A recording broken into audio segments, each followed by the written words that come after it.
Hey, everybody, welcome to the Purple People Podcast. It is Monday, August 11th, 2025, and we're back. I know we just had a show recently, but now we get to say officially Vikings football is back, and we're here to recap the game against the Houston Texans, where the Vikings won 20-10 this past Saturday. So, welcome in, everybody. How we feeling, boys? Doing pretty good on this Monday afternoon. I'm getting a bit of a break from the heat wave we've been having here in the Midwest. It's finally pretty nice outside. So, like you said, we got some Vikings football to chit chat about, and it should be a fun episode. Adam, how's it going, sir? It was nice to see some preseason football action on my television, and I am getting real hungry for the real thing. Yeah, Yeah. I agree. It's like when you got the Thanksgiving turkey in the dinner in the oven and you start snacking on some of the other stuff while you're waiting for it. We're in the snacking phase and we're waiting for that turkey to get out of the oven. I may or may not be hungry right now, guys. Let's start the show with that. What does your mind think of first when you think, hey, we're gonna go get food? Kyle, you get to pick where we're going or what we're making. What are you having? You send me to a sports bar anywhere in the continental U.S., I am guaranteed to like what is on the menu because I can get an alcoholic drink, I can get some fries, and I can get me a burger, and I am good to go. That's all I take to be happy. See, I am cheap, so the first thought I've got is, do I have enough money to go somewhere nice? And if not, it's the Taco Bell drive-thru probably. See, that Taco Bell drive-through, I haven't given up on it yet. I've given up on a lot of fast food. I'll dabble from time to time, but it still stays. I think that's the one constant. I I love mean, I'd Taco Bell prefer a still. nice mom and pop burger or something like that, but Yeah, you can't get those, for under like $15 at a normal place these days. I'm And gonna for ask this 15 in the bucks, you can get chat. a lot of Taco Bell. Okay, this is a loaded question, but I'm going to ask it in the chat and I'm going to put it up here as well. Is the cheeseburger the all time goat of foods overall? Because I feel like it appeals to the most people. Obviously, if you're a vegan or vegetarian, this doesn't apply to you, but pasta, there's some people that are really crucial of that. I would think that steak would be it, but there are snobs out there for steak. And then not everyone does the specific part of the world or likes that part of. I like Mexican food. I like Asian food. I like Italian food, whatever. Let's be honest, rice is probably the goat. Yeah, rice is very good. You can do a lot of things And with it. so many cultures use rice in everything. I feel the way you're speaking about rice, which I do like, I feel that way about potatoes because you can make so many things with potato. So many things are based off of a potato that I feel like we take them for granted. So, which Vikings player would you say is the potato of the franchise They history? can do everything. Josh Metellus. A lot of things come from Josh Metellus on the football field. Now we could dive into more of that. Like, who do I think is the French fry? Who do I think are the oven roasted? But I know that makes it weird because I don't want to eat any of them, and I don't want them to think they're only as good as a food. Because I like to insult people and call them foods. I really like calling people donuts for some reason. I think it's way better than dropping an f bomb. Plus, I saw it in some English. I think it was the character from Ocean's 11, Don Cheadle. He's like, "Are you donut?" Like, there's just something so funny about calling somebody a donut, but I digress. Yeah, real football this weekend, boys. I didn't get to watch. I just watched the recap to refresh. Yeah, there's some promising things and a couple of different things that look a little different from last year, but overall, I didn't see like anything super alarming other than the Rondale Moore injury, which we have to start with that. So sorry to hear that. I think he had an injury last year as well, and it seems to have really taken over his career now. And Kevin O'Connell sounded pretty bummed about it as well in the press conference. So our prayers are with Rondale Moore, and that sucks. Well, this was going to be a gigantic opportunity for him. Mhm. He was going to have a chance to show off his speed with Addison being out, and he's only a 25-year-old guy, so he is quite young, and he came off that right knee injury last year, and now he's dealing with a left knee injury, and it's kind of wondering what is going on with him in the future because he did just sign a 1-year deal with the Vikings for $2 million. So will he even wear a purple and gold jersey in the regular season at all? That's a good question. Boy, I don't know, Adam. And I had heard that he was having a decent enough training camp for Sure. where you were going to slot him in on the roster. Like you said, Smith, he had a good opportunity with, Addison being out and Jefferson sitting out part of training camp to kind of like make a name for himself a little bit. With the injury, I like you said, I don't know if he's gonna be back this year. And man, when you start talking about multiple knee injuries, whether they're on your right and left side, you start to wonder how that affects a player long term, his ability to make cuts, the burst off the line out there for him as well, too. And he was a favorite to have one of those starting return jobs too, which is crazy. Yeah. Yeah, we had talked about it on the depth chart last week, and that's where he was. I don't want to say penciled in, but that's where he was initially. Like Adam said last week, these are probably the beat reporters or writers that are there. This isn't an official depth chart, but it's really frustrating because we've seen this before with this team. I forget the receiver that this happened to. The name escapes me. I feel like it was Greg something a Greg long time. Childs. Yeah, that sucks. That's one thing I don't want to wish on anybody, even the Eagles fans. They had some not so good news about their all-star guard, Lane Johnson, I believe his name is. So I I don't know. It's not looking promising, but all we can do now is hope and pray that it's not as gruesome as we think and it looked, and then hopefully he still gets another chance because Adam said he's still young enough to where he can make a turnaround. He's entering his prime, so Well, prayers up to I Rondale know this Moore. isn't like current Vikings news, but the Alexander Madison neck injury, the word out of the Dolphins camp was that he was having a fantastic camp and he was playing so well and he was looking fast and good, and now he has to sit out the whole year with that injury, and that's crazy. yeah, that's a bummer on Madison. He was better as a reserve role for the Vikings when he got, a larger spot for it. But by all accounts, just a stellar human being. Yeah, and you never want to see anyone get hurt. And when you're talking about a neck injury, I mean, that could potentially be career over for Madison in the NFL, depending Yeah, on you what don't want to kind of mess around with a neck injury. yeah, depending on what kind of surgery is required for that one. So since we're starting kind of with the injury on the Vikings, I wanted to revisit a topic that came up last week that we discussed, and I think that it's again another question that we can bring up. The Vikings are really top heavy at receiver, and now they might be kind of scrambling for depth. Are you making a move for Adam Thielen? Are we doing it yet? Still no. Still not doing it. No, I don't feel like it's worth it. I still think Jalen Naylor is the wide receiver 3 until he's proven not to be. For 3 games, I'd love to have Adam Thielen here, but unfortunately, that's not how the contracts work. So Yeah. I And Ty wish. Felton looked real good in that preseason game. He caught everything that came his way. Yeah, I'm real Yeah, excited for Ty Felton. I love Adam Thielen, and I think he'll come back to sign a 1-day contract, but it doesn't make sense. Like we said, if Addison was out for the year, or God forbid Jefferson was out for the year, yeah, call the Panthers and see what's up. And they're in a bad place right now. Adam sent this in the chat between the three of us, and I laugh because I've seen it firsthand. Being a Charlotte native, the Panthers are the butthole of the NFL, and this is a time when the Cardinals, the Bengals, and how shitty their leadership is, the Browns and the Jaguars exist, and the Titans are forgotten. The Carolina Panthers are a few rungs down the ladder between all those franchises. Didn't Pat McAfee say in that video, Adam, that tickets were like $1.80 a piece, and $1.80 for two. for two? And I'm sure that's the very top, the nosebleeds, where I've sat before and watched a And that's Vikings not game. preseason, that is the season opener. Holy They're shit. just terrible. I said it before. The soccer team, the football club there was minted in 2022, I believe, or 2021. So they don't sell any of the upper parts. So the Bank of America Stadium for the Panthers is 2 levels, and the entire upper level, they don't seat anyone there for soccer games. They just fill the lower level, which I think is awesome.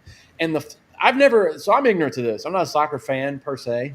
I'm not a hater by any means, but I can't be like, I follow this team because I don't know shit about soccer. But I just remember going there, and the music section with the drums and all the people, they are batshit crazy. They're up on their feet, making noise, screaming the entire match. And whenever they score a goal, everyone throws their beer in the air, which is hilarious. And I see more spirit out of those folks in half a filled stadium, which that bottom part at every home game is filled. Don't get it twisted. And Then that I stadium do. isn't a trash stadium, right? No, it's pretty old. It's pretty bad. Granted, they came around in what, 94, 95. I mean, it's a 30-year-old city, and they need to update it. And there It could use were renovations, but it's not like one of the worst in the league or anything. no. Not like I think it's Chicago. outdated. I think it's outdated. But my point was, there's more spirit for the football team, soccer club, wink, wink, than there is the pro NFL. The actual American football club, and it's weird because they have a loyal fan base. They've had instances, especially they've been to the Super Bowl multiple times before the Vikings have. They've had success over the years, but I can't imagine. I can't imagine being a fan of those kind of teams. Just when I want to give up on this team and get frustrated, I think, no, it actually can be worse. That's my little rant for the day because I couldn't believe that when you sent that video, but Pat McAfee said it. So I'm sure his people are a lot smarter at finding the data than we are. And I was shocked. Leads me Yeah, to think US Bank about Stadium sounded like it was rocking for that preseason game too, which was great. Yeah, Nice. I consumed quite a bit of preseason football over the weekend. Not a lot to do for me this time of year right now too. So why not sit down and watch some preseason football? And you were right. You compared how full US Bank Stadium was com- compared to. I love that comment in the chat I'm going about to our put it up here beards. in just a second. That's always hilarious. But you compare how rockin' US Bank Stadium was compared to a lot of the other ones. A lot of the other NFL stadiums were practically empty. I mean, It's the true. Jaguars. I watched some of the Jaguars because I want to see what they did with Travis Hunter. That was a fun. That's a fun And you player got to to see that watch. 70-yard field goal. Whew. Insane. Shout out to that kicker. My goodness. My goodness. I wish that They was an gotta official record for him because that's crazy. they gotta do that in regular season, right? Oh, they're gonna let him try almost anything, I bet. You gotta Polar, give that kid the Polar opportunity. Nights on Twitch. You have the comment of the day so far. It's going to be hard to beat. As a barber, I love this show. It is every stage of beard growth. Thanks, man. I actually shaved the neck beard today, and I'm really going for the ducktail. I think that fits me the best. Every time I try to grow my beard, I find that my hair is, I guess the term is wiry, and it falls off my face, and then you can see like in between. It looks thick, but it bothers the hell out of me. I wish I had a fuller, thicker beard, more of a curly one, but I don't. So this is going to have to do, which sucks because now this is all white. I went through my photos the other day from 5 years ago when my beard was just brown. So I feel aged, but That's what being a Minnesota Vikings fan will do to you. It's just like all of the gray, it just pops out, just all at once. speaking of, I'm glad I remember this before I forgot. This is totally random, but I had to give a shout out. We are going to have someone who watches this on the other side of the world because I'm going to send the link. Shout out to Lonya. It's a small Viking fan out in Moscow, Russia. I sent my girlfriend back with some hats, and her son and everyone else got it, and I was like, "Oh, cool." He asked for it. Justin Jefferson is known all the way around the world. I mean, it's like a 10-year-old kid That's doing the cool. gritty. So, Lonya, thank you. This is all get up for your shout out today. So, I appreciate you, dude. Thank you. Do we as Vikings fans take for granted how big of a superstar Justin Jefferson is outside of Minnesota? Crazy. Yeah. Once he got in Fortnite, it was over. Yeah. Yeah, he's That worldwide, dude, man. he's one of the marquee players in the league, and we are so lucky to have him. That was my favorite part. I don't know if you got to see any of the highlights, Smith, but it was in the third quarter, I believe, Adam, where they had Justin Jefferson in the broadcast booth, and he is, well, not in the booth, he was on the field, but he was talking with Paul Allen, and he is so entertaining. That kid has a bright future when he finally retires from football in podcasting or streaming, or if he wants to get into sports media. Like, he's a very entertaining kid. So he is healing up right now, but he is still going to every practice there, rooting on his teammates, walking through plays. I can't really fathom a superstar going to walkthroughs I know. and being like a cheerleader for his own team. This is not something that's really that common, and I'm not hearing a lot of people saying, it's surprising that he's taking part in so many things. They're just kind of expecting it? He is such a humble kid. Here, He reminds me a lot of Teddy Bridgewater in that respect. You remember how Teddy was just a super humble, down-to-earth individual? That's Justin Jefferson as well, too. Because do you remember when Adrian Peterson had that minor injury during training camp, and he went home for his recovery? He wasn't even like anywhere near his team. Yeah. I have to say the typical old douchebag white guy thing, but I think if you're getting paid $35 million a year, I would want you to come be a cheerleader and be like, hey, I'm ready to get out there, even if you hate it and you don't want to. And I love that he plays the part, but I don't think that it's him just doing it to save face. I think he genuinely wants to be there. I genuinely think generationally, he is one of the best players we've ever drafted. And we're happy and lucky to have him as fans because I know the dude wants to win and be the best in the league. He said he wants to be the best of all time. And I believe him when he says that because I watch his passion when he plays each game.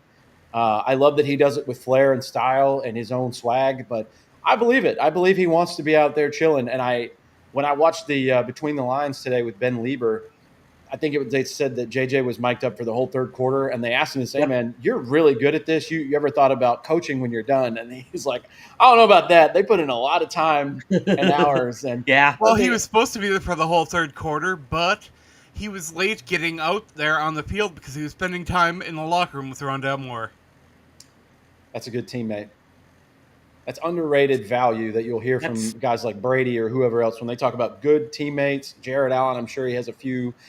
He would tell you that he was there. Good teammates are everything. I've been really seeing classic. some interesting takes here about what Polar Knights posted about the Minnesota Vikings having male cheerleaders.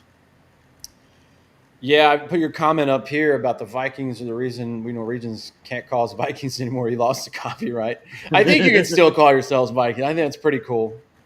My buddies were giving me a hard time for this. I wasn't expecting to see male cheerleaders, but I looked at the highlight in that video.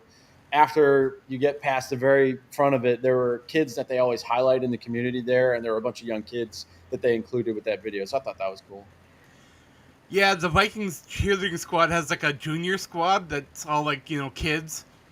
And it was cool to see them out there celebrating and playing and, dancing and having fun during halftime, which, if it's a preseason game, so you're not going to go get like a big band or something. Having the Vikings cheerleaders and the juniors out there dancing and having fun is a pretty cool little show. I love this team because they include so many folks. It's just so much fun, man. They include everyone and they let everybody come to the facility, the stadium, and they are very interactive as far as a team and its fan base. So, and a male cheerleader don't bother me. I don't care. That's fine. I mean, you guys ever been to a college football game? There's always been male cheerleaders at the college level. Yeah. I don't, the cheerleading, that whole side of NFL football doesn't affect me one bit. I can be as inclusive as you want, do whatever you want with it. People can enjoy it. I don't care. I think it's cool. Go for it. I'm laughing. I'm sorry. I'm reading the comments. I think Jefferson will be a coach the way he spends so much time with his community and kids. Yeah, I mean, I think he knows he's the face of the team and he's got to be doing extra things, which that's, like I said, he deserves every penny. Don't get it twisted. I'm not one of those guys that's like, he gets paid to catch a ball. Like, he's one of 60 people in the world that can do what he does at his level. And he's one of like 5 people at his level that can do that, Smith. It's true. I'm thinking of I'm thinking of two players on 30 teams that are probably good because there's a couple teams that'll have very good ones. But yeah, you're right. I think he's the best in the world. That's just my opinion. I mean, who's truly at his level in the NFL? Jamar Chase. That's about it. T. Higgins, maybe. Who are the top receivers? Right, I'm trying because I always base it off the previous year. I don't do the longevity thing because if we're going to do a top 5 list right now, and the criteria is who's the best in the world right now, I hate to be that guy that goes, yeah. I hate to be that guy, but like, this isn't a job fair. I don't need your whole resume. What can you do right now? Like, I love Devontae Adams. He was a nightmare for Vikings fans for a long time. Yeah. Do I think he's still top 5? I don't. I think he might still be top 10, but yeah, I think Jefferson and Chase. I think he could bounce back, but. And I think CeeDee Lamb has the talent to be one of those top guys. Yep. But I don't think he can really get that production where he's at. Mm-hmm. I love this guy. We could talk receivers all day because it depends on what your flavor is and what the kind you want. Like, I want one that looks like I, DK Metcalf, but I yeah, want one that runs routes like Jefferson and Jamar Chase. You yeah. know? I have to mention him. I know it's a rival team, but Amon-Ra St. Brown Oh, he's a dog. He's needs good. to be brought up in this conversation. Yeah, Where like he's one of the top 5 receivers in the NFL right now. Solid dude off the field too.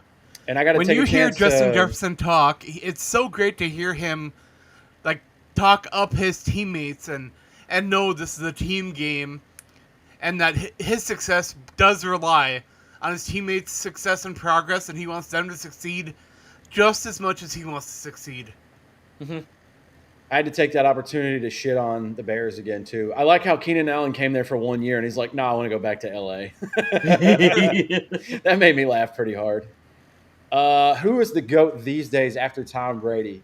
I'm still going to keep Joe Montana second, and then Patrick Mahomes is right there. I mean, he's been to 5 Super Bowls already. He's what, I mean, 30? are we going GOAT of like current active players in the NFL? Is how I'm gonna interpret the question.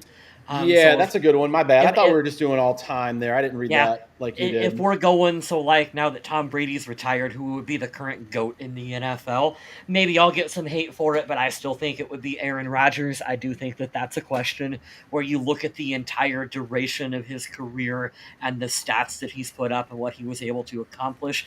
I would go with Aaron Rodgers, but it would be very, very close with Patrick Mahomes on those two, almost a coin flip, because what Mahomes has accomplished in such a short time is incredibly impressive. Yeah. And I would have to mention Lamar Jackson. I know he Yeah. gets a lot of stuff for not being a pure passer and all that, but what he brings to the football field every week is amazing. I'm looking for a few things to answer this question. I think the ultimate thing at the end, the dumb caveman answer is who wins the most? It's Patrick Mahomes, but there are variables to the winning, right? A lot of people could go with the Chiefs and do good things. And I do think if you put Patrick Mahomes on the Carolina Panthers, you would be like, that dude's really good. That team just sucks. Like Matt Stafford with the Lions back in the day. We never questioned whether he was tough or awesome or good. We just knew the team around him was dog shit outside of Calvin Johnson. So, Now, keep in mind, we are just talking quarterbacks. We're not talking about, like, the greatest player, because that might be, Penei Sewell or something like that. Aaron Donald for the time he was here. I haven't seen disruption like that outside of like Warren Sapp or looking back at Reggie White back in the days. And he was undersized compared to those dudes. So Adam's right. It doesn't have to be the quarterback every game. It could be somebody else. I think Be Mahomes Shedeur is Sanders. He had one heck of a preseason game, that guy. Actually, he really did too, and I think that this is maybe a fun way to kind of transition into talking about J.J. McCarthy and the Vikings a little bit too. That was a fun preseason game to watch from Shedeur Sanders, and what I liked about that was you had the opportunity to watch him for the whole first half, and then he came out after halftime and still had an opportunity to go out there and play. And so it felt to me, just as a casual fan, I was able to get a lot better of a read on what he was able to do. And you could see his growth and you could see him struggle. And, oh, he came back. And for me, it's really hard when you only have like a drive from JJ McCarthy for me to sit here and pound my fist on the table and be like, he did this good or he did that good.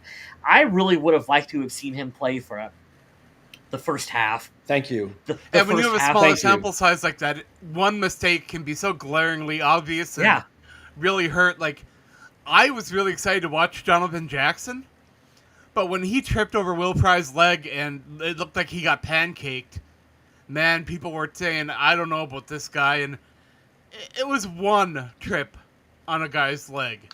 It's not like he got pushed to the ground, out-muscled or something like that. Yeah, people are already saying he looks terrible. Hey, if you're 12 years old and it's your first day on the internet watching football, you don't have the First Amendment. You don't get to talk. Shut up. Get out of the comments. You look stupid. I'll say that till the day I die. I'll be the one when I'm 80 yelling at 15-year-olds because you're stupid.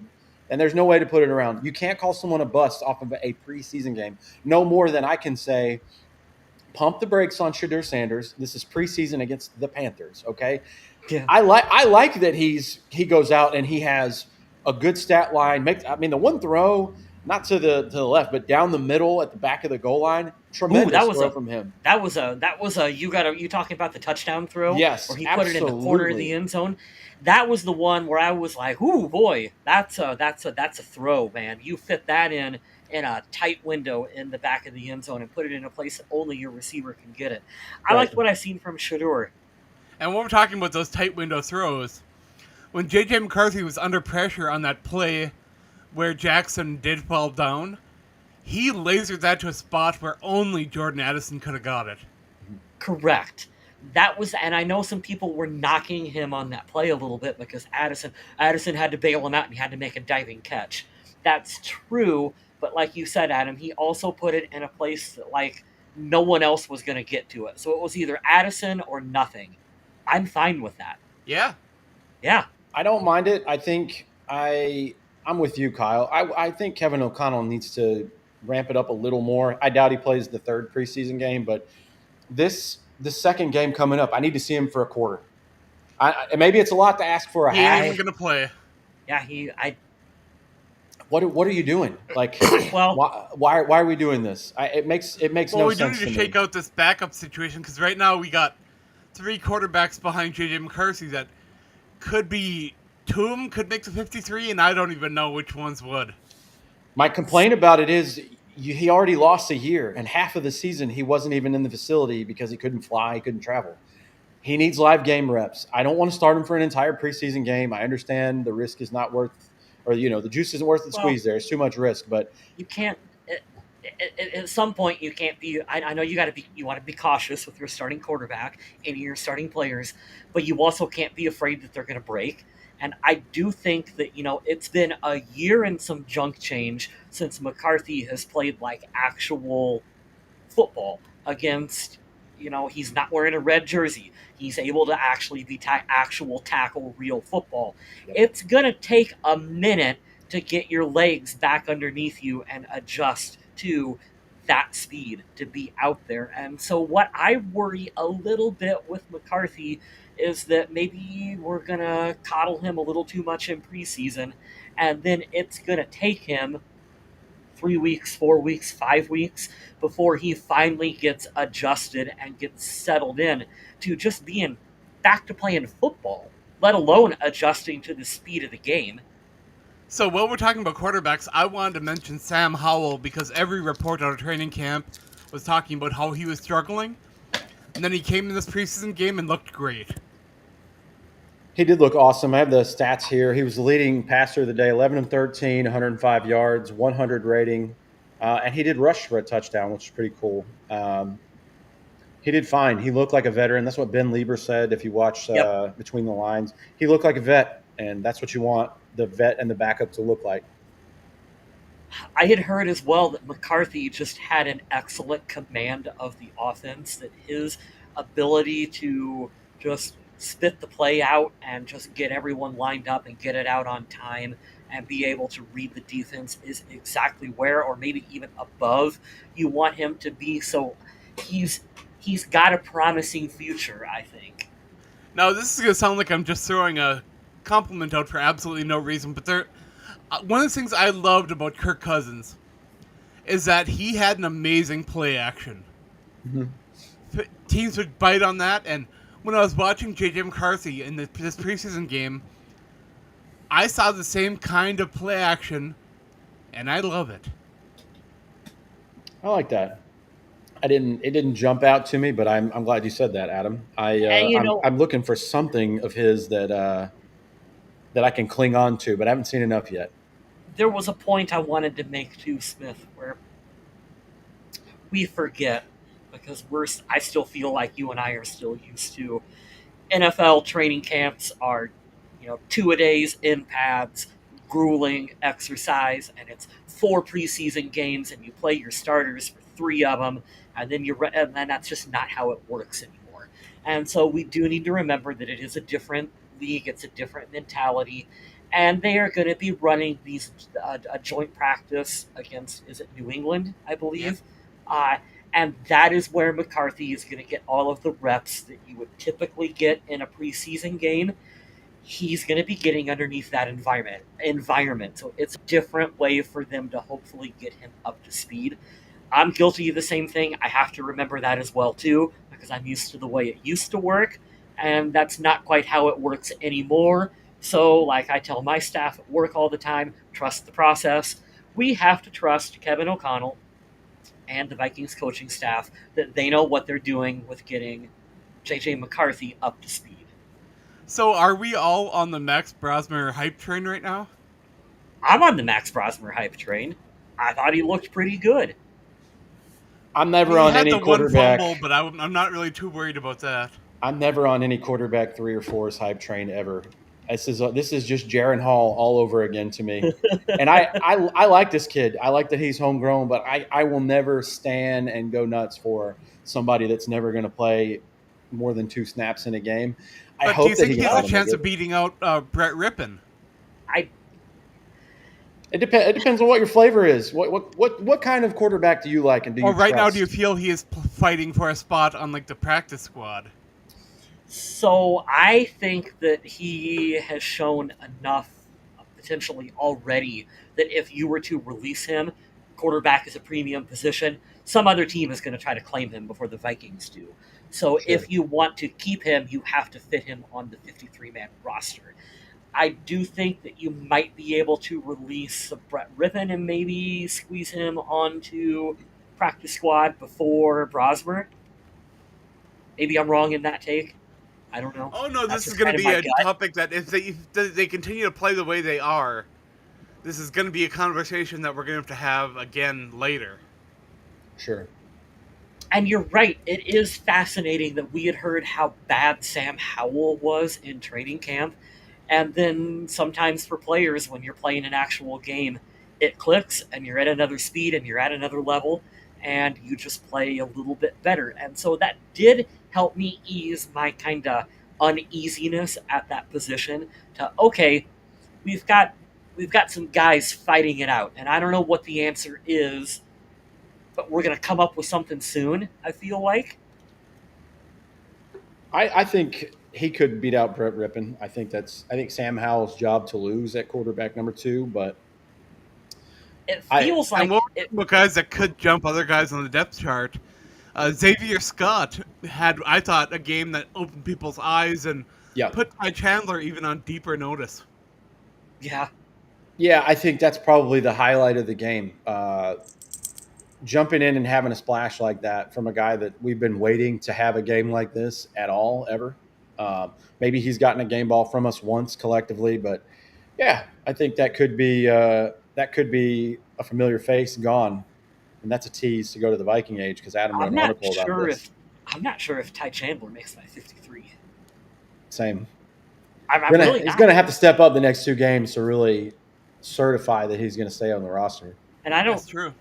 And It's a shame because this is his 4th year entering Minnesota, and he was a player that a lot of people were rooting for and wanted to see succeed. And I'm one of them. think this might be it. Yeah, hoping to see him have a breakout game just to shake things up. But yeah, Xavier Scott, probably the highlight of the game for me. he'll get if Ty Chandler gets released though, like he'll be picked up by some other club. Like, Sure. his NFL career will continue. Someone else will take and give him an opportunity. His career won't be done. We got out of the passing. We're But into his the time in rushing. Minnesota will be. We're into the rushing now. Xavier Scott, like we mentioned, led all the rushers, 7 carries for 40, a long of 12. Jordan Mason got a few carries. He looked all right. JJ McCarthy had the 1 scramble for 8 yards for a first down, which I liked. Outside of that, nothing to write home about in the rushing department. A lot of people caught the ball on Saturday, though. If I'm reading this correct here, 1, 2, 3, 4, 5, 6, 7, 8, 9, 10, 11, 12. 16 people caught passes, which is kind of crazy. I wonder what the record is. That's a lot. A good mixture there. Hey, preseason, man, you're trying to get reps for everyone as you can out there on the field just to see what they look like. Jordan Addison led the way in receiving, 3 for 33. Lucky Jackson, 3 for 30. Miles Price caught the only touchdown in the air that day. Yeah, it's the usual suspects there. Jordan Addison, Ty Felton caught 2 balls, which is really cool.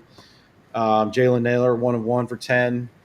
So yeah, you like seeing that stuff. Lucky Jackson getting himself an opportunity. I still think that's a name to watch for to make this roster. Oh yeah, with his experience in Minnesota, I think he has a pretty solid chance of sticking around. Yeah, I think so too, Adam. Another tease and shout out to the Viking Age.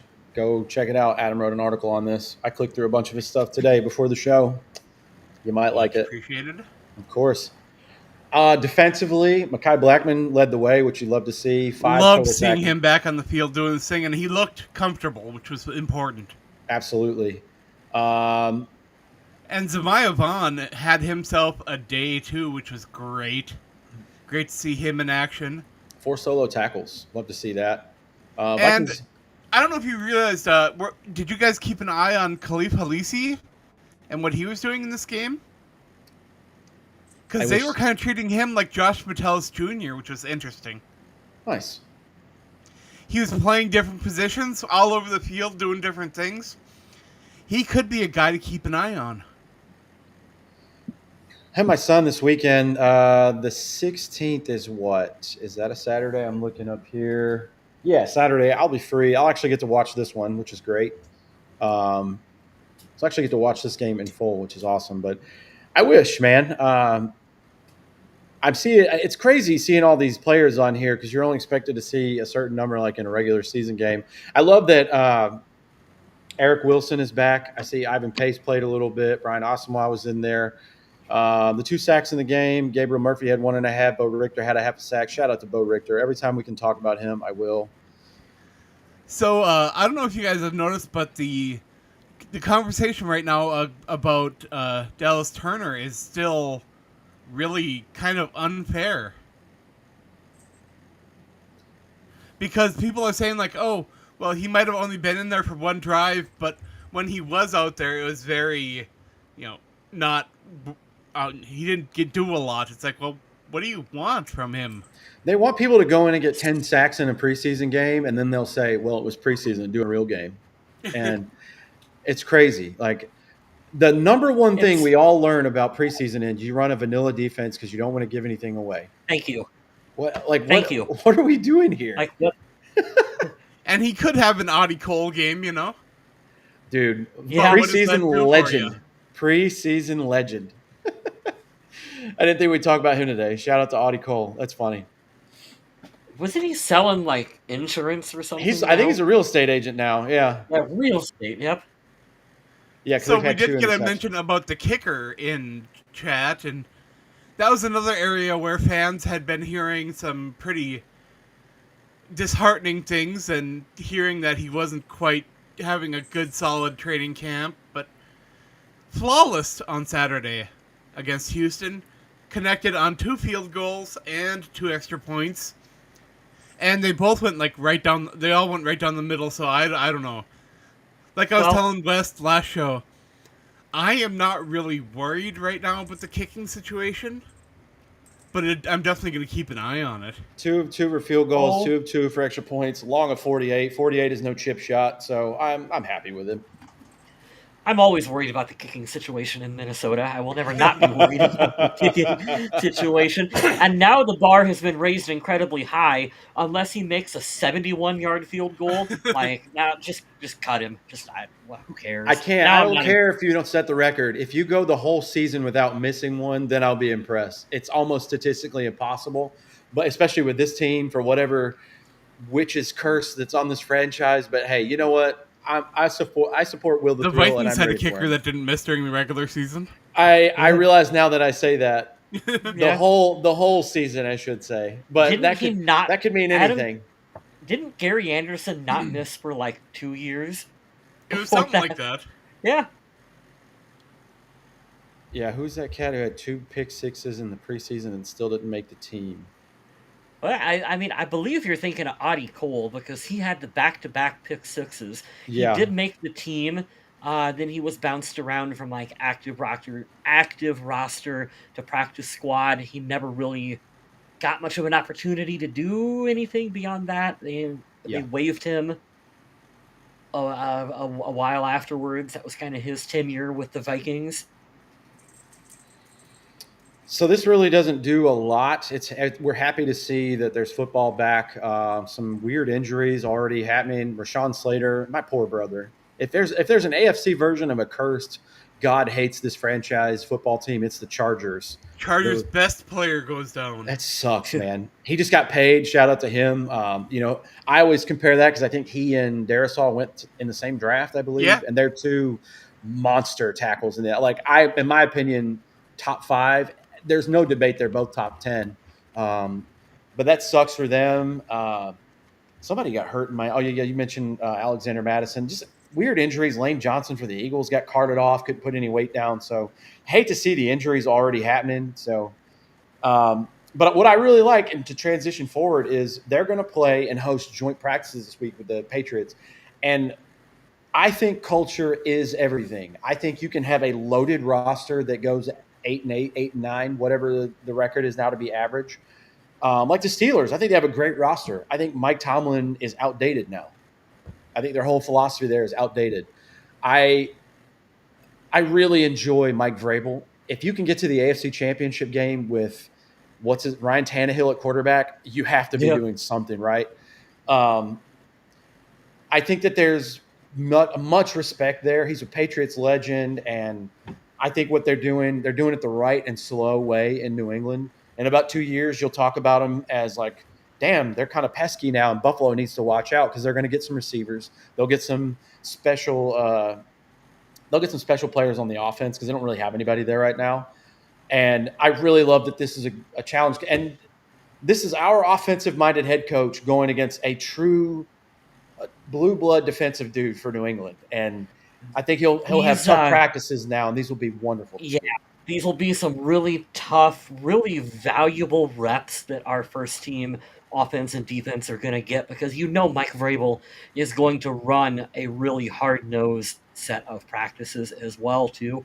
So, like we were talking about, it's different on how you play your starters in preseason now. They're going to get their work in this week with this joint practices. I think it's good for the team. I think that, like you said, Brian Flores is not going to back down even if it's in a joint practice. Like at some point, he's going to start dialing some blitzes up, and I will be curious if there's any heated fights that will happen during this one or not. I hope not. Leave that shit somewhere else, man. So, did you guys know that Pro Football Focus actually gives grades for preseason games? Could you say that one more time? Pro Football Focus grades all the players for their preseason games as well? Yeah, I took photos of the other day. Shout out to Vikes Verified. I stole it off of his story. I have the Vikings grades right here.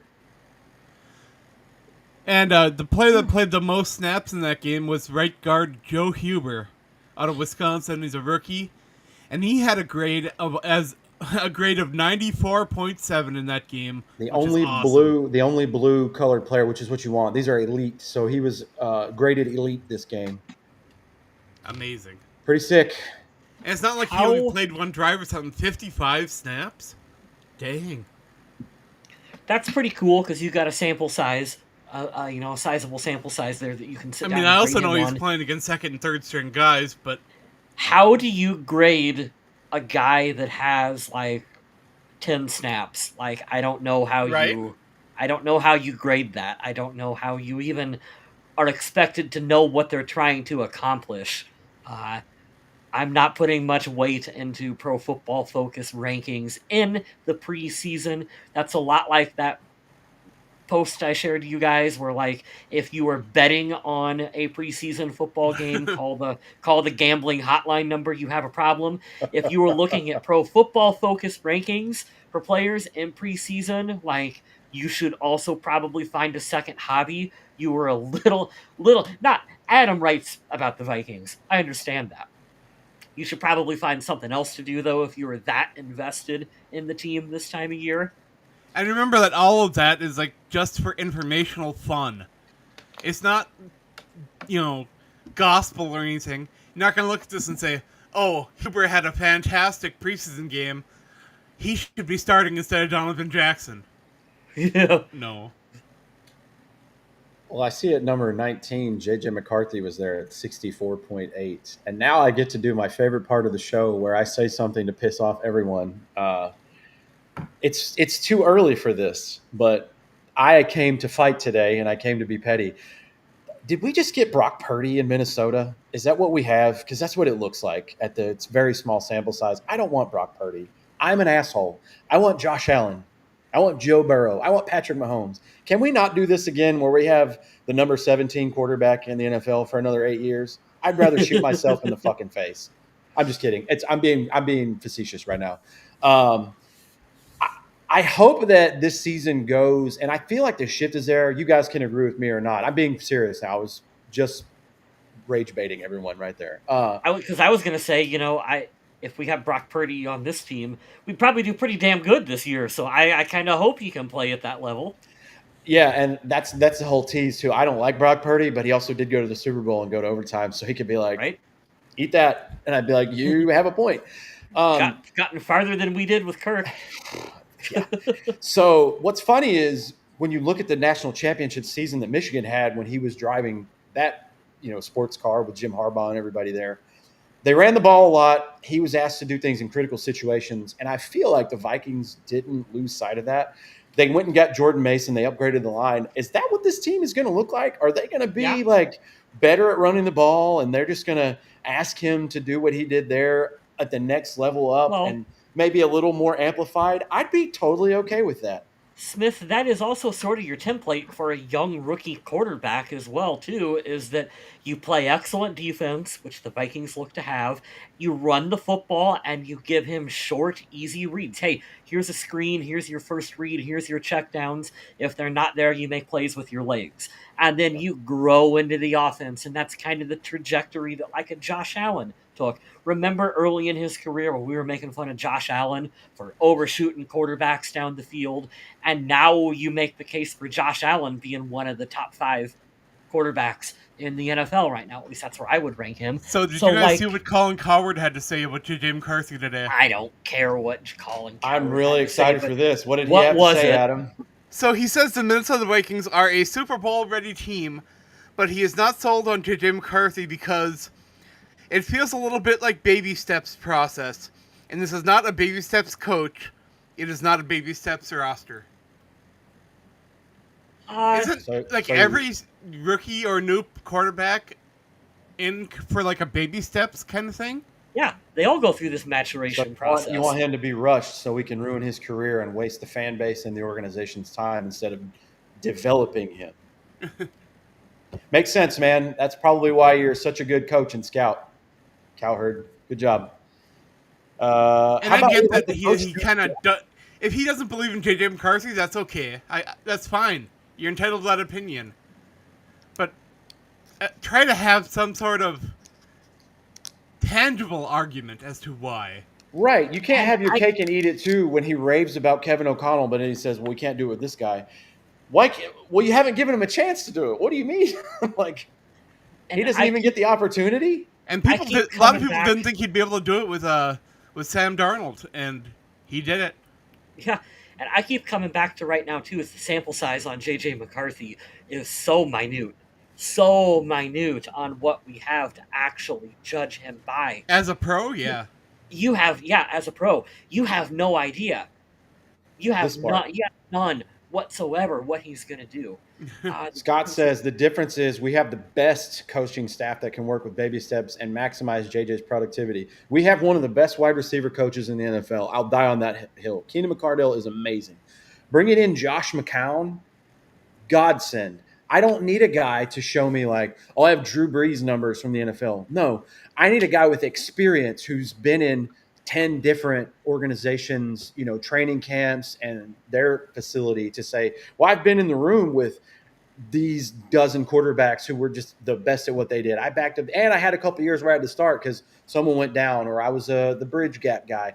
That guy's coaching our guy right now, along with the head coach who is such a good mentor and a leader.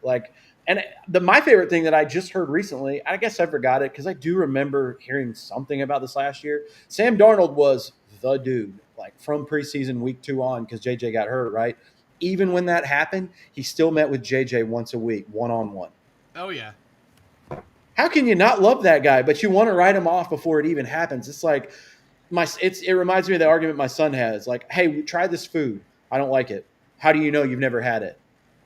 But Now, Yeah. I want to jump to Vikings adjacent news for a second because I think Daniel Jones just proved himself right and most people wrong by signing with the Colts and now with Anthony Richardson. Did you see that picture of his hand? And Yeah, what I his did. finger was doing? Ouch. His finger was going the opposite direction that it should he have had been. that Brian Baldinger finger. So now Daniel Jones has to be kind of in that seat where he might be the Colts starter this year. I feel bad for Colts fans. I, Do 2 times over. Daniel Jones is fine. He's not great. He's not horrible, but he's not great. And now you're going to be in quarterback purgatory when you had a guy that looks like Cam Newton, 4th overall, but he just cannot get out of his own damn way and stay on the field. I would be furious if I'm a Colts fan, especially one named Matthew Titus. I hope you're watching, buddy. Sorry. do you know why I don't feel sorry for Colts fans? Mhm. You had a generational talent in Andrew Luck, and you were just like, let's not give him an offensive line. Let's just like shorten his career as quickly as possible. Yep. Andrew Luck should still be playing at an incredibly high level in the league right now. He absolutely not. should. Yeah. He You guys came out need- right around that time that Russell Wilson came out. Put that in Yeah. perspective. So, yeah, I think Andrew Luck was the Penny Hardaway of the NFL, man. It's the what if with the injury, and watching him break down and sob at that press conference just because he's like, my body can't do it anymore. That's terrible. Yeah, Andrew Luck is one of those big what-if stories in the NFL where, like, we got to see him play for a short time, and, man, I wish it would have been a lot longer because you can catch him now doing media where he just breaks down what's going on the field, and that dude's football intelligence is through the fucking roof. It's amazing listening to him break down plays. And I laugh because they used to do a funny, like, sounds like game on the Levitard show. His voice cracks me up because he sounds like a gargoyle that's gurgling something. It's so funny. Yeah, John Gruden talks about his hard count being the best. He has the best cadence ever.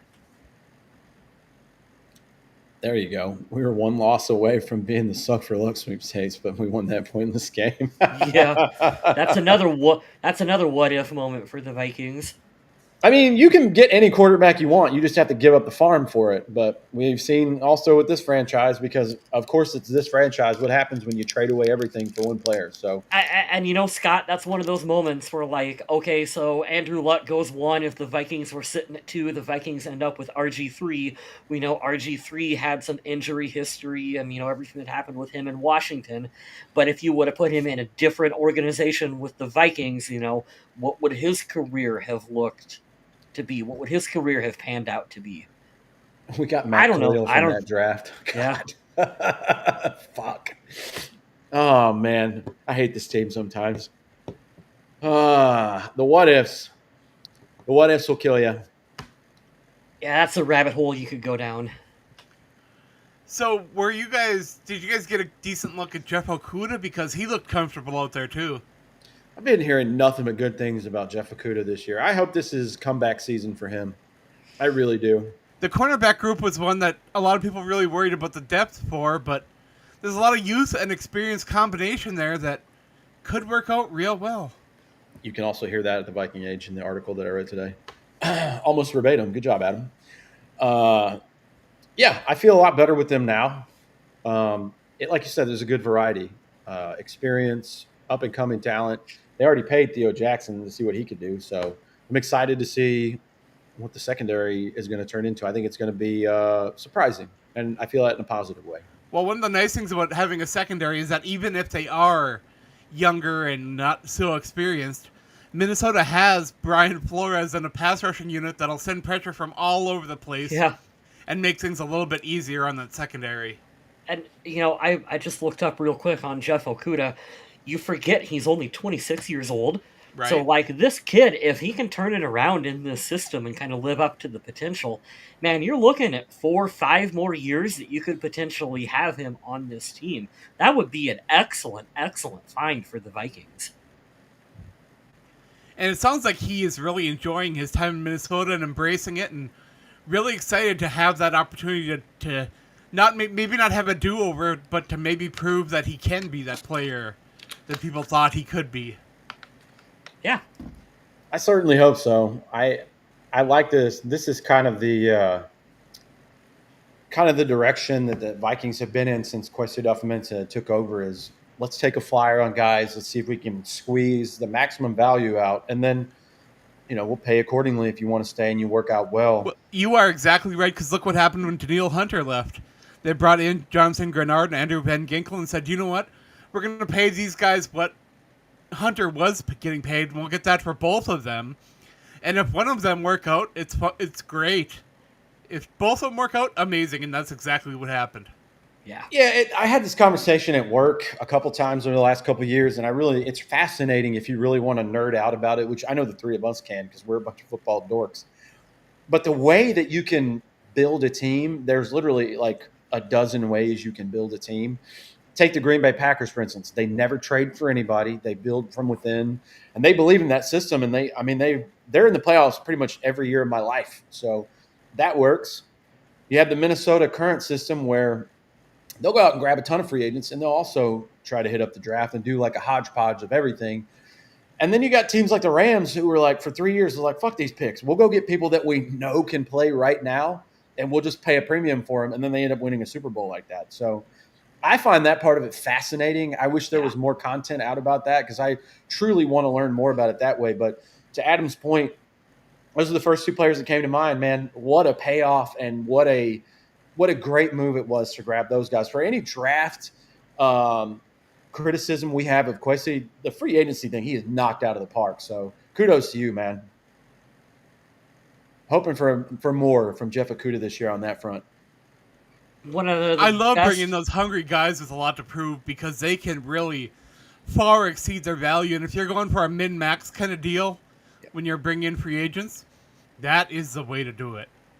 Absolutely. I also love kind of the dumb luck that happens sometimes in building an NFL franchise because there are certain things you just can't account for. And the situation I'm talking about is the Eagles passing on Justin Jefferson and him being available for us after we traded Stephon Diggs.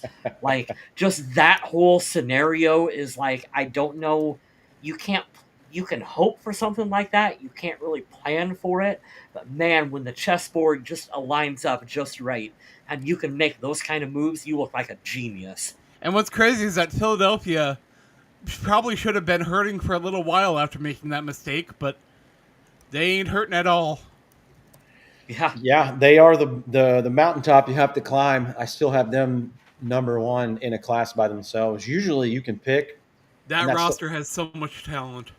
It's crazy, man. Like, usually you can pick, and that's how the Super Bowl is made, right? One conference champion faces the other.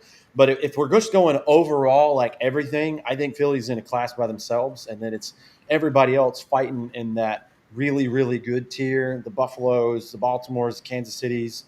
But, man, it's hard. I think Philly's just chilling at the top, and they're waiting for somebody to challenge because you don't dog walk Mahomes and the Chiefs in the Super Bowl is bad. That was, I think, honestly, that was worse. An ass kicking. That wasn't even a football game. That wasn't competitive at all. Yeah. I think it's just as bad. I was going to say worse, but I think it's just as bad as that beating that Tampa Bay gave them.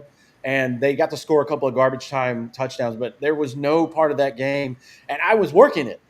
No part of that game did I ever think the Chiefs had any chance to even fight to make it in a comeback attempt. Like, sometimes you can make it competitive, but I didn't feel like they had any information that was going to help them that night. And it's just wild.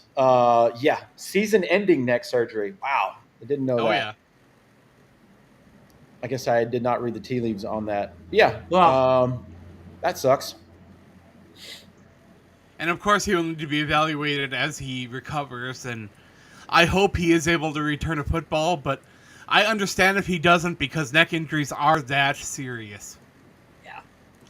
And you don't want to live your life in constant pain because you want to push yourself. for one more season with the Dolphins, you know? Not that this has anything to do with it, but I always worry about when players might be done and they're only 27 years old. As of June, too, he's freshly 27. He's made $9 million in his career, so he has a little money, which is great. I'm happy for him on that front. I hate that. That sucks. Yeah, only 1 year deal with the Dolphins, so Yeah, neck injuries are terrible. That's the thing that even if you are able to come back from it, you just don't know what level you're going to be able to play at. And I don't want to take this as an. I don't want to knock Madison, but like I don't know if he's the caliber of player who could come back from a neck injury and kind of have like the Adrian Peterson rejuvenate yourself and look better than what you did before. Like I just don't know if that's him. So man, play it safe and don't risk it. well, it Like sucks too because at that position, outside of Saquon Barkley in recent years and maybe Derrick Henry because he's an alien, the NFL is not going to give you as much chances because they're not going to pay you. Number one, and two is they'll just say, "Well, I can go find a running back in the fourth round that'll do what you do," and there's not really a premium on them. It's very rare. Like you remember 20 years ago, the first round, how many running backs would go? 30 years ago, and now Ashton Genty goes in the top 10, and it's like newsworthy, and you're yeah, like, "Well, damn." And Where's what the we're running talking about back going in players the that had top a 10? preseason game that was not encouraging at all. Ashton Genty looked pedestrian. It's all because he changed his stance, bro. Isn't that crazy? And I'm a big fan of that kid. Oh yeah, he's going to do wonders for the Raiders, but yeah, not the best first outing, but it's it's fine. again, like we say all the time, it's preseason. Remember when Jamar Chase came out in preseason and couldn't catch shit? And all of us, I'm serious. I swear to God, he was doing that shit on purpose. I swear he was doing it on purpose. He Well, had to have been. whatever it was, as soon as regular season came around, he's like, by the way, I'm actually really good at football. Psych. Even if it wasn't, and he just had the yips, I want him to come out after he retires and be like, "I did that on purpose. I was trolling you guys."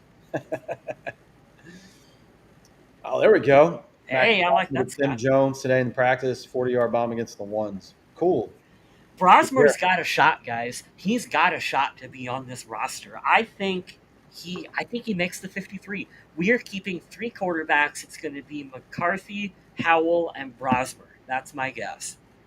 Right now, I can't commit to any combination of three. I know JJ McCarthy's going to be in there, but past that, two of those three guys are going to be on the roster probably if Minnesota keeps three. And I don't know who they're going to be. You traded for Sam Howell. Unless he just literally shits in his hand Yeah. and wipes his face with it, he's staying on the roster. I think it's That's a very fine he is competition between But if Brosmer Howell and Rippon. continues to have an amazing preseason and you can get some kind of asset for him as a backup quarterback in a trade, and you feel comfortable with Brosmer, and yeah. I don't see. I don't know. Here's the thing. I Though, can't man, do it like, with this quarterback that we're rolling out there this year. I can't do it. think like an NFL coach. NFL coaches love players who have started in the league, even if they've started terribly. Sam Howell still started a number of games in the You're right. NFL. Experience will always count for something. Yes. So that experience, and like you said, Smith, they might not have gave up much to trade for him, but you gave up assets to trade for him. I think that pretty well pencils him in as your number two quarterback. He would really, really, really have to stink up the joint to not make this roster. I think that Brett Rippon, he's been around the league a little bit, hasn't he? He's a Yeah. jag, man. He's just a guy, and that's fine. You're better So than most that's people on the kind planet. that's kind of right. That's kind of why I think maybe Rippon is the guy you could release and bring back to your practice squad, because that's also when everyone else is releasing the players they want to the practice squad. I do think that with Brosmer being younger, and I hate using the term flash because now I sound like a Homer Gophers fan out here. He hasn't done that much, but he's looked competent enough out there that someone is good. Someone I think would take a flyer on. Hey, if any quarterback shows potential, they will get a look in this league. Sure. Exactly. Someone would pick him up. out there, and Andy Reid or someone would like pick him up just to see what they got to get him in their building. So I do kind of think you have to just keep him, and they paid him well for an undrafted They free did. agent. So Kevin O'Connell wants him. Yeah, I'm with you on that. I think it's crazy because we heard all those things about how like it's been up and down, peaks and valleys, and then he goes out in the game and he only has 2 incompletions. So Yeah, that's all I want to see. If it was any other quarterback who had like, if it was Cousins, I couldn't care less because he was always going to be on the field.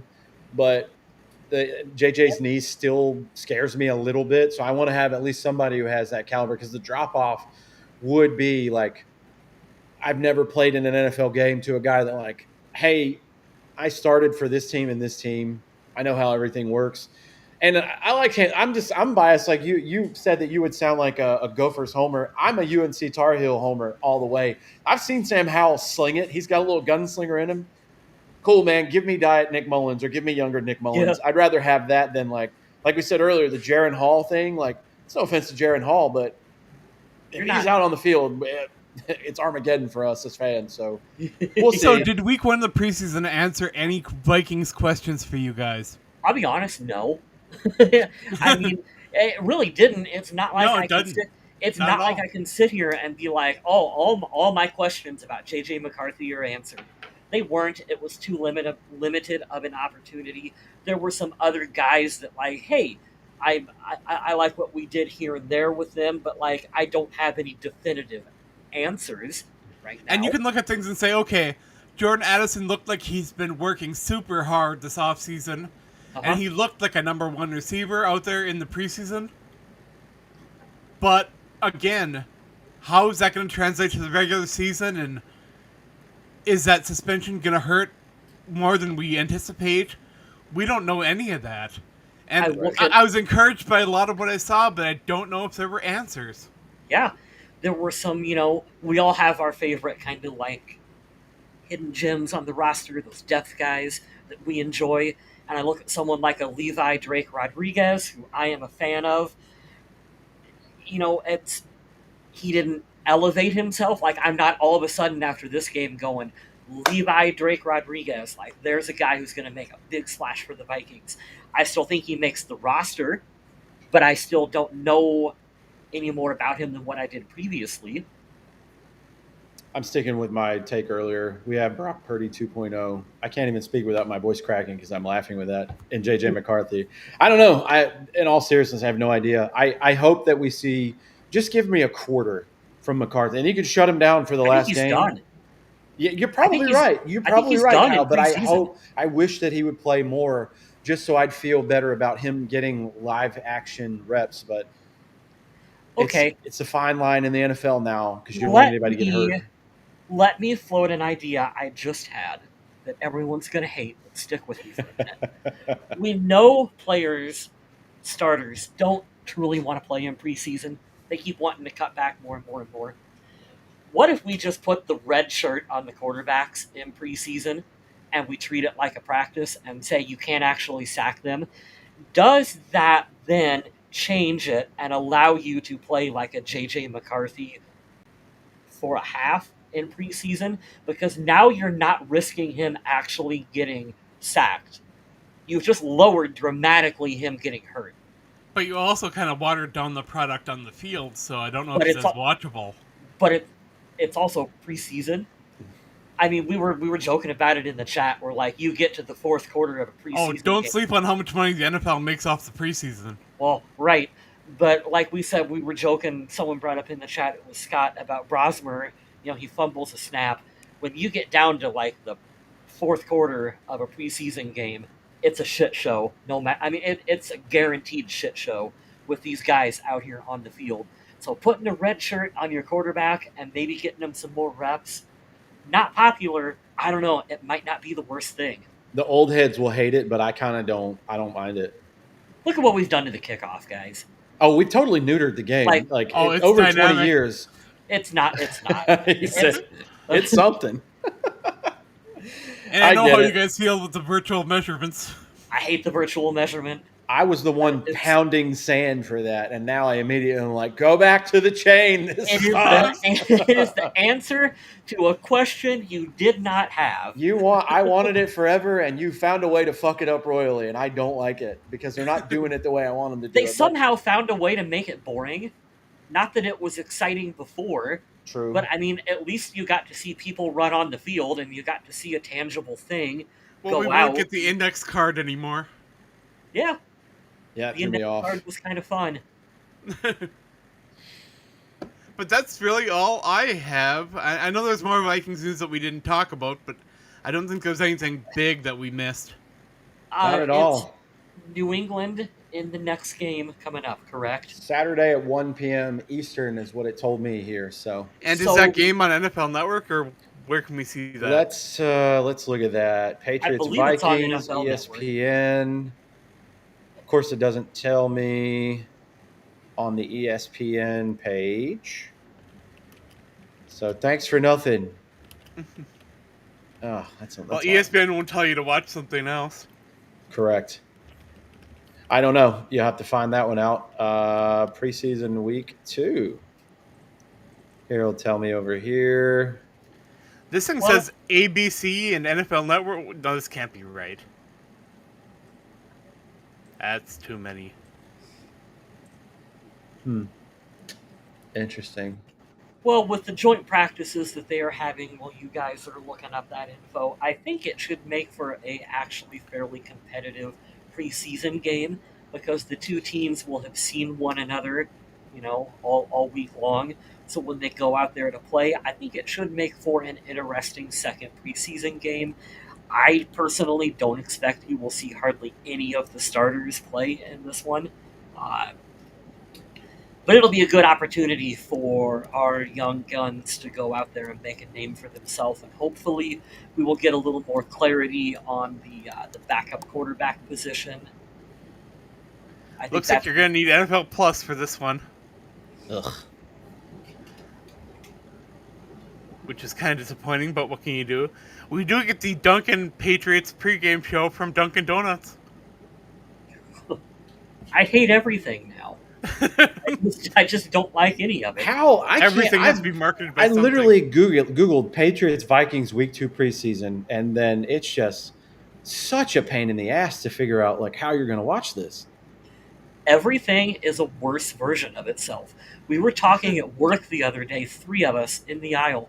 Hey, you guys see the new episode of South Park? No. Does anyone know where it's streaming? And we all stood around and were like, was it on HBO at one point? No, maybe it's on Paramount. Paramount No. Plus because they paid like $100 million for Yeah. it. But we all stood around just being like, well, I thought it was on HBO, but it might be on Paramount. Someone thought Hulu. I'm like, Hey, no, let's try that's something. Do either of you guys have your smartphone near you? I do. Yeah. Ask your phone how to watch it. I found it. It said NFL Plus. But I want to see what AI says. So Hey Siri, how do I watch the Patriots Vikings preseason game this Saturday? I don't have information for the Patriots Vikings preseason Oh. game. that's Cool. I'll just go fist myself. Thanks, Siri. fun. Siri's just like, no. Hey, giving Fire Breather a shout out. I'm not going to give away all your details because OPSEC, which you will learn about very shortly, but he is joining the United States military, and I commend you. I salute you. I'm glad we got to have talks, and you're going to miss part of the season, which sucks, but you'll be back in time to watch the second half. So good luck to you, man. We'll be here when you get back. So good luck with your basic training, and I'm glad you found the career that you wanted. So. Good luck for you, man. So that taste of Vikings preseason action, did that make you hungrier for the regular season? Or did it just kind of like satiate you for a little while to where now you're okay again for a little bit? Adam gave me the softball toss of a lifetime. I am ready to be hurt again. There's no doubt about it. Yeah, I'm ready to pass my Sundays. I have taken back a little bit of a step of my NFL fandom, and I've shifted a little more into being a UFC nerd. But yeah, Vikings will always have, at a minimum, 51% stake in my sports fan heart. Yeah, I'm ready. I fully expect them to shit the bed this year. I'm fully going in with that 5-12 mentality. So when they do anything better than that, I can be like, nice. Hey, with Sam Darnold, I was preparing mentally for a 4-win season. That's very true. I hope that this isn't a new thing in the last 10 years where it's every other year, because with Zimmer, outside of his last 2 years where they didn't make the playoffs, this is how it's proven with Kevin O'Connell, and I don't like it. Consistency would be nice, but Expectations for me are high for this team this year. I don't care if we got a essentially rookie quarterback starting or not. We were Baby a step 14 quarterback. baby step quarterback. We were a 14 win team last year. Anything less than 10 wins for me is going to feel like a gigantic Woo. step backwards. Uh, they've got to win 10, 11 games this year for me to be happy with it. I'm sticking by my preseason pick a couple weeks ago, and I feel like everything is in the tea leaves are there. I think the Lions will take a step back because Ben Johnson left and made Jared Goff probably the best version of himself. Still don't think that the I division is not theirs. I still think they're going to win the division, but I think we've seen how much of a mess the Bears are so far, and I think they're trying to. Ben Johnson literally said they're trying to feed him through a water hose. It's not going to work, dude. I don't think that's the way you should do it. Dude has all the talent in the world, but I don't know that he's going to learn that way. I don't. I think the Lions will take a step back. I think the Packers are going to be the most pesky team in this division because they're I quiet and they didn't get worse, And and they they were are one so and young five, and hungry. one That's and what scares me five about them. in the division last year. 1-5. They certainly will not do that 2 years in a row. I think they're borderline NFC Championship material as long as Jordan Love doesn't get hurt in the first game of the year like he did last year. So I I still hate that believe for us. I still believe too much in Dan Campbell. Like, will there be a little bit of regression for Detroit? Yeah, probably a little bit losing your two coordinators, but man, they have a super talented roster. I believe in Jared Goff maybe more than most people do. I think he's an excellent quarterback. Dan Campbell is like, you'd run through a brick wall for him. He's that kind of head And coach. everything I've been reading about Aiden Hutchinson coming back, he sounds like an absolute monster. Fuck Oh, him. Aiden, Aiden Fuck that Hutchinson, guy. he is a problem out Yeah. there. Like, Yeah, he that is. is, yeah. I don't believe in Chicago at all. I don't. Caleb Williams, what have you done for me lately? Nothing. Uh, And the thing is that they have a talented roster. Every offseason they look like they're getting so much better. And they get on the field and you're like, is this the team that everyone was talking about? yeah, Dude, if he doesn't look good by the end of the year, people are going to be screaming that he's a bust. And I still don't think it's fair when you go from one coach your rookie year to a completely different the next. But I can say that GM has been trying his best on paper to make the team better for this kid. So, who was his Yeah. fucking coach before Eberflus? Oh yeah. God. That don't count. Yeah, let's get out of here. Like and subscribe to the channel. Appreciate you all for coming in. And Share it yeah, with your just friends. Let them know we talk football in here, and if you guys like talking football, come talk football with us. it's this simple. There's two things you can do. Adam said it first. You can reshare it on your Twitter if you just go to our Twitter page or just copy and paste the YouTube and make a tweet out of it. Or if you like Facebook or Instagram, take a screenshot, throw that YouTube link and say, hey, I was listening to this today. Thought you might like it. The best thing you can do for us is go to the YouTube channel, like the page, subscribe to it, and then hit the notification bell at the top. Whenever I schedule these things, it will let you know and you can join in. And if you watch this show even once, you'll see we put every comment up and we interact with everyone because you guys make it easier for us and you make the And show better. comment on that YouTube video. The YouTube algorithm loves comments. Mm-hmm. So the more you go on there, the more it'll push us higher up in the feed. So just go in there and type in Skull Vikings, Skull Purple People Podcast, whatever you want to go in there and say. Just comment something on the YouTube channel. That really helps out in the algorithm for us. And I can also tell that we went a little earlier today, and it did not get us a decent viewing like we did last time. So maybe a little later is the way to go. Yeah, we were asking last week what everybody's preferred time is, and it was a little bit later than this, but I know you had stuff to do today, Adam, so I'm glad we could get everybody in.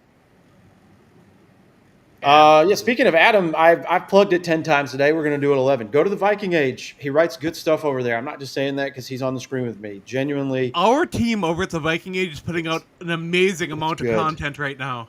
It's really good stuff. It's easy to consume with the way that we live in the 30-second and Instagram 15-second reel And TikTok something that's world. absolutely crazy about it is that article I put out this morning with the projected roster for the 53 man. Yep.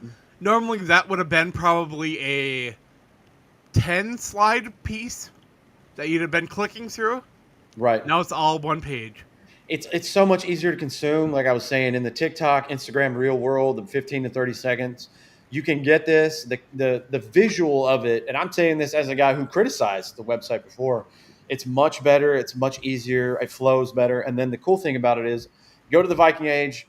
You can see in the small text in the corner of the box there, Adam Carlson. Click on an article he wrote, and then his name will be in blue. The hyperlink's there. And then you have a list of all of his articles. If you do that for Adam, you can put more money in his bank account. It's very simple, just a couple of clicks. So do that for him. Go follow his social media at MMVikingZombie. That's me. I threw it out there for him the other day. I saw Weapons the other day. I saw it Together. I'm trying to go see, what is it, Strange? Something that's out right now. I forget the second part of it. Damn it, I forgot the name of it. But I'm going to go see I that at watched some The point this Naked week. Gun the other day and I laughed pretty hard. Told you, was it not? Had some Austin Powers kind of vibes to it. It was good. It was nice, man. It's glad to see that kind of just dumb comedy out there again. So I know Wes isn't going to understand what I'm saying, but did that snowman scene go on too long, or was it just right? Yeah, it went on a little. Yeah, it wasn't my, not that it was bad. It just wasn't my favorite part of the movie to where I didn't recall it until you said it this time. So it wasn't memorable in a good way for me. Yeah, it's funny. Naked Gun's a good one too. I know we do horror movie reviews on Adam's channel here, but Every I'd once in a review while, that I one. just need a good laugh. I Yeah. mean, horror movies, slashers, murder, cool. But every once in a while, good laugh will do me good work. Like we said in the last show, I think I talked about how much I enjoyed Happy Gilmore too, and I laughed pretty good at that too. And sometimes you just need that laughter. I keep hearing so many bad things. I've avoided it so far. I might cave. Oh, it's really funny, dude. You should sit down and watch it. I don't have any plans tonight. It might be the move. There's one running gag in the movie that I absolutely love, and I don't want to ruin it for you, so I'm not going to say what it is, but the running gags are really worth it. That's awesome. You can follow Kyle West at Vaguely Square. I believe he's on Blue Sky, so give him a follow if you'd like, if you're on Blue Sky. And I'll put my stuff out there because I have to be better about it. I've made everything public so you guys can get on there. I'm starting finally. I know I've said it 100 times. I'm starting at least one song so I can push a single out. Doing some vocals this week, trying my hand at producing, which I'm not comfortable with and I don't like, but hopefully I'll have something out there. I have album art ready. Got a little bit of the instrumental started, so follow me on the old TikTok or Instagram at NC Yeah, you need to release a song so I can do a Lizard version. Oh, that's perfect. I sent that to a couple people today. Instead of T-Pain's I'm in love with a stripper, it's I'm in love with a lizard, and it's wonderful. It made me laugh. Social media trends are the best or worst. I don't know which. My dog is bothering me now, so he knows it's the end of the show. Say hi, Bronxy. Old man. I think my cat's asleep. He just sits between the keyboard and the monitor. Can you speak for everyone? If I give you a piece of cheese, speak.